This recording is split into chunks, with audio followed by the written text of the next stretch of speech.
یہ گولڈسمتھ جس نے شکار دادا عمران خان ایک ابھرتی ہوئی شے تھا، امیدیں وابستہ ہو رہی تھی، پہلے ہی سے ایک ہیرو کی شکل میں تھا، وہ اسلام کی بات کرنے چلا تھا، وہ اپنے کلچر کی بات کرنے چلا تھا۔ گولڈسمتھ 5 کروڑ پاؤنڈ تو پہلی سلامی ملنے والی ہے، یہ قیمت کس سے کی دی جا رہی ہے؟ غور کیجئے، اگر وہ سارا سازشی کردار جو یہود کا ہے وہ سامنے ہو تو ہر شے آپ کے سامنے بالکل ٹرانسپیرنٹ نظر آئے گی۔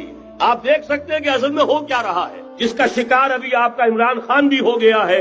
کل جمعے میں مجھے اس کے بارے میں گفتگو کرنی ہے۔ وہ آرڈر آف دی الومناٹی 1776 میں قائم کیا گیا تھا، یہودیوں کی سازش، وہ آج تک چل رہی ہے۔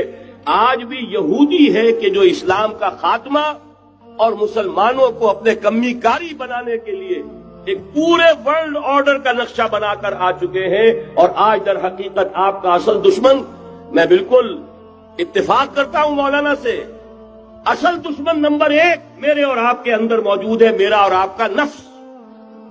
اصل دشمن یہ ہے، نفس ما ہم کم طرف فرعون نیست لیکن اورا اون ایرا اون نیست۔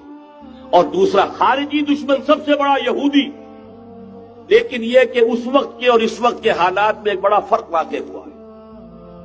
مجھے اقبال کے وہ شعر یاد آ رہے ہیں، دنیا کو ہے پھر مار کے روح و بدن پیش، تہذیب نے پھر اپنے درندوں کو ابھارا، اللہ کو پامر دیے مومن پہ بھروسہ، ابلیس کو یورپ کی مشینوں کا سہارا۔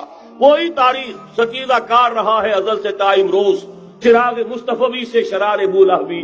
تو دنیا کو ہے پھر مار کے روح و بدن پیش، تہذیب نے پھر اپنے درندوں کو ابھارا، اللہ کو پامر دیے مومن پہ بھروسہ، ابلیس کو یورپ کی مشینوں کا سہارا۔ میں جس فرق کی طرف اشارہ کر رہا ہوں ذرا اس پر غور کیجئے۔ جس وقت یہودی حضور صلی اللہ علیہ وسلم اور صحابہ کرام کی مخالفت کر رہے تھے، ان کے اور عیسائیوں کے درمیان دشمنی تھی۔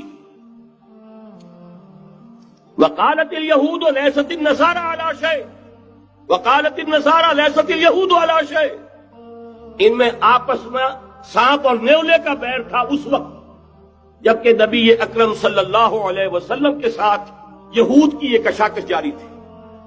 یہی وجہ ہے کہ آپ کو معلوم ہے کہ قرآن مجید کہتا ہے کہ بدترین دشمن تمام انسانوں میں اہل ایمان کے وہ یہود ہیں، اور قریب ترین اگر کسی کو پاؤ گے دوستی میں مسلمانوں کے تو وہ نصارہ۔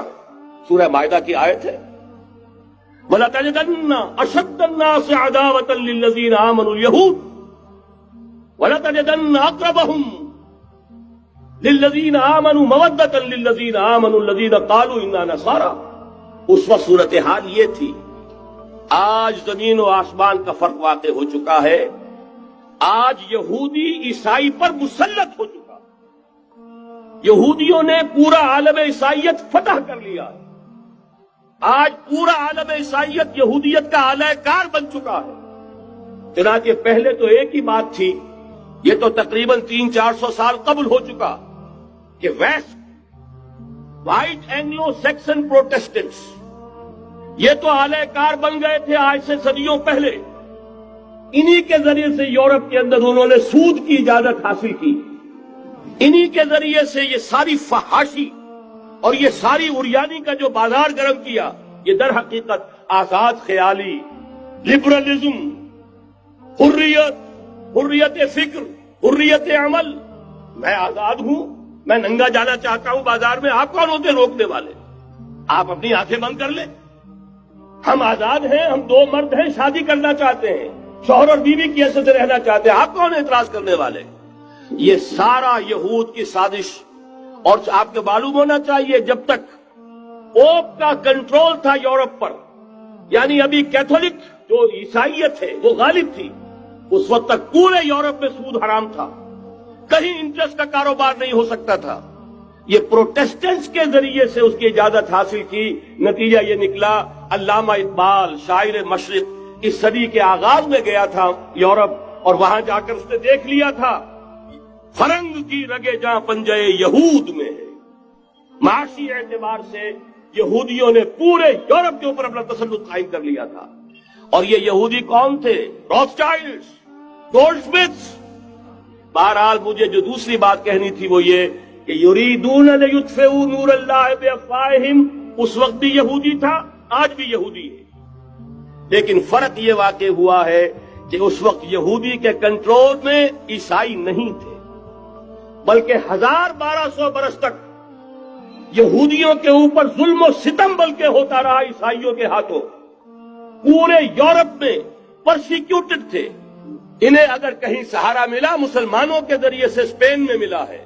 بن گوریان نے خود لکھا اپنی کتاب میں کہ ڈیورنگ دی ڈائسپورا، یہ ہمارا جو انتشار کا دور ہے 70 عیسوی سے جو شروع ہوا تھا، اس ڈائسپورا کے دوران our golden period is the period of Muslim Spain، ہمارا سنہری دور وہی ہے جو مسلمان ہسپانیہ کا دور ہے۔ انہیں آرام ملا، انہیں پروٹیکشن ملی، انہیں عیش ملے، اور وہیں سے انہوں نے عیسائیت کے اندر نقب لگا کر اور وہاں سے اپنے راستے پیدا کیے۔ اور دوسرا کام یہ کیا، عیسائیوں کی عداوت کا رخ اپنی بجائے مسلمانوں کی طرف کر۔